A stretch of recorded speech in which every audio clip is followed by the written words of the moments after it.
Brigita Arifea, dengan sapaan hangatnya Bu Gita, merupakan Dekan Fakultas Ilmu Komunikasi Universitas Katolik Widya Mandala Surabaya yang sudah menjabat sejak 2021 lalu. Bu Gita bercerita bahwa menjadi dekan sekaligus ibu rumah tangga bukanlah suatu hal yang mudah. Berat kalau dibayangkan aja ya. Kalau dijalanin ternyata ya bisa juga gitu. Dekan itu kalau saya memandang dekan itu di jajaran dekanat itu sebagai orang yang apa ya, harus membuat strategi ya. Jadi strategic planner-nya itu adalah pimpinan tertingginya dekan.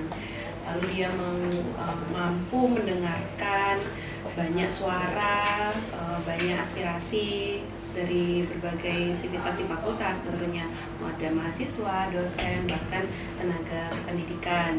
Karena ya di fakultas itu kan istilahnya warganya, rakyatnya atau keluarganya itu ya mahasiswa, dosen, dan tenaga kependidikan. Jadi sebagai dekan itu ya dia harus bisa, saya memandang ya sebagai strategic planner ya yang membuat strateginya dari mana ya, dari aspirasi, dari kebutuhan yang memang diperlukan untuk kemajuan fakultas tentunya begitu.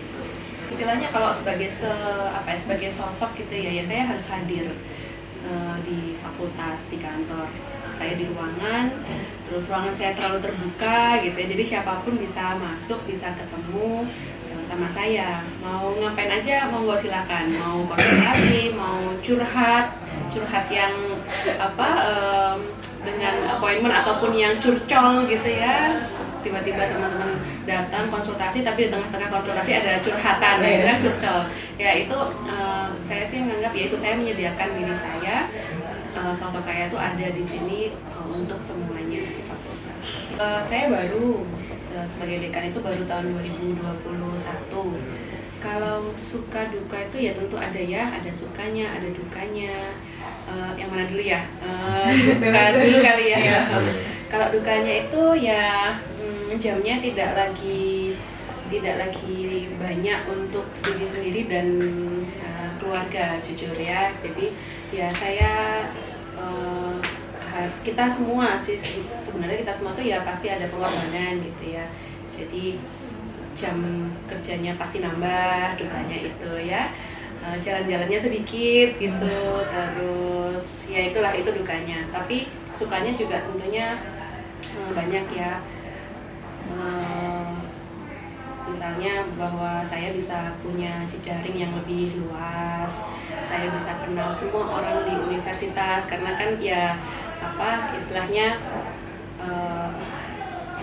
covernya fakultas itu kan ya dekan gitu ya. Jadi ketemu dengan orang-orang di universitas, bahkan di luar universitas, di dalam negeri ataupun bahkan luar negeri, kan ada jejaringnya itu juga. Saya punya kesempatan untuk itu yang sukanya. Kalau bilang soal motivasi, tentunya saya berharap Vkom ini lebih maju dan lebih berkembang ya, memajukan semua yang mendukung kemajuan fakultas. Jadi memajukan mahasiswanya, memajukan kurikulum akademiknya, memajukan dosen-dosennya, tenaga pendidikannya. Jadi yang saya bayangkan itu adalah supaya Vkom itu lebih dan lebih baik lagi, lebih dikenal lagi gitu.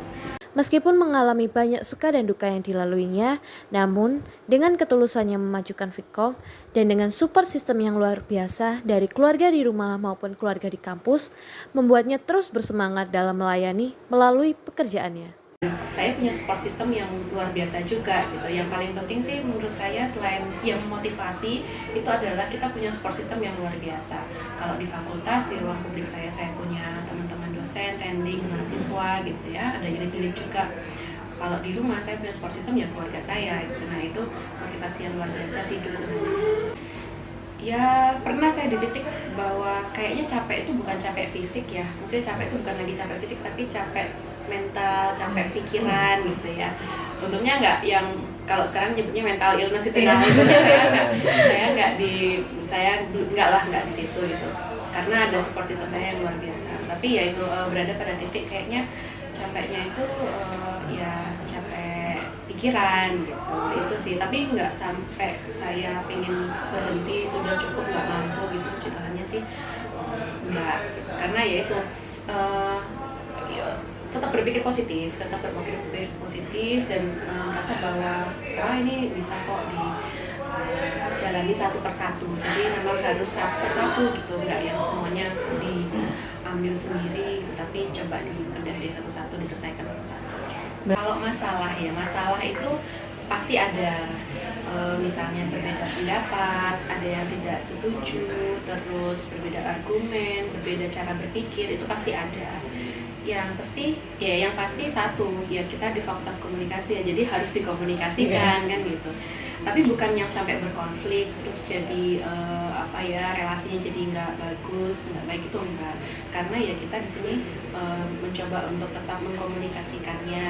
Lalu kan ada rapat rutin dari dosen-dosen, ini setiap di sini itu ada rapat rutin ya. Saya rasa itu jadi media, jadi sarana untuk dosen-dosen saling berkomunikasi ya. Dekan yang bagaimana, ini agak sulit jawabnya ya, karena kalau ada judulnya dekan itu pasti anak-anak takut. Ini bukan pengalaman, ini tadi baru aja ada kakak angkatan kalian, siapa itu, Kak Vanessa Jones itu bilang, Bu, anak-anak tuh kalau mau WA Bu Gita tuh takut, nggak usah WA Bu Gita, gitu. Itu kalau dengan jabatan dekan. Padahal sebelum saya menjabat itu, ruangan saya itu jadi base campnya teman-teman. Dulu saya sempat jadi dosen pendampingnya Kompas Corner. Nah, itu saya pelariannya ke Kompas Corner. Jadi terakhir batch yang mana itu ya, itu saya masih deket banget sama anak-anak. Ya jalan bareng, ngopi bareng gitu. Nah, kalau udah jabatan dekan susah ini kayak sulit. Jadi otomatis itu kayaknya teman-teman langsung takut. Gitu. Tapi yang saya dengar dari teman-teman, mereka menilai bahwa kita itu tegas. Kalau tegas itu nggak apa lah, saya masih oke lah, nggak apa, tegas itu ada bagusnya juga gitu. Tapi jangan sampai saya dinilai yang galak, kayaknya aduh mohon maaf gitu ya gitu. Kalau yang saya harapkan sih, yang saya harapkan sih semoga teman-teman menilai saya itu dosen yang baik, yang pasti yang baik-baik dong kalau harapannya. Dosen yang baik tapi tegas gitu, nggak apa-apa deh gitu, tapi ada baiknya. Bagi waktunya, ya otomatis saya punya jam publik dan jam domestik gitu ya. Makanya kalau di Sarasehan nih munculnya Bu Gita slow respon ya. Karena itu jadi sudah keluar dari kampus, saya sudah sulit nih HP sudah pasti sebisa mungkin saya nggak pegang HP di depan anak-anak saya, karena begitu lihat saya pegang HP, mereka minta HP gitu. Harapannya untuk Vkom tentunya semakin maju lagi gitu ya. Jadi jangan merasa puas dengan pencapaian sekarang, karena sekarang istilahnya Vkom belum apa-apa gitu ya. Masih banyak hal yang seharusnya masih bisa kita majukan, masih bisa kita capai gitu. Maju bareng-bareng, kita raih prestasi-prestasi itu bareng-bareng sama mahasiswa, sama dosen gitu ya, supaya ya Vkom lebih terkenal lagi, dan tentunya harapan saya Vkom bisa akreditasi A ya. Begitu tuh orangnya sabar, baik, terus juga mengayomi banget, keibuan banget, karena kebetulan saya anak pembimbingnya. Nah, anak pembimbingnya, jadi sabar banget kalau misalnya aku tuh ada miss atau salah gitu, mesti diingetin gitu. Jangan gini ya. Gita tuh punya, karena Bu Gita adalah sosok pemimpin, ya mau nggak mau kan dekan kan seorang pemimpin gitu, anggapannya kayak ketua. Jadi Bu Gita pasti punya prinsip, punya peraturan yang memang ditekankan, dimiliki sama Bu Gita itu sendiri. Dan menurutku Bu Gita adalah sosok yang kalau sudah punya pendirian ya dia akan berpendiri dengan apa yang sudah ditentukan, jadi tidak akan mengubah pendiriannya karena omongan-omongan dari orang. Karena kadang ada peraturan-peraturan yang memang sudah ditetapkan sama kita, dan itu kita pasti akan sangat-sangat berpegang sama peraturan yang sudah ditetapkan.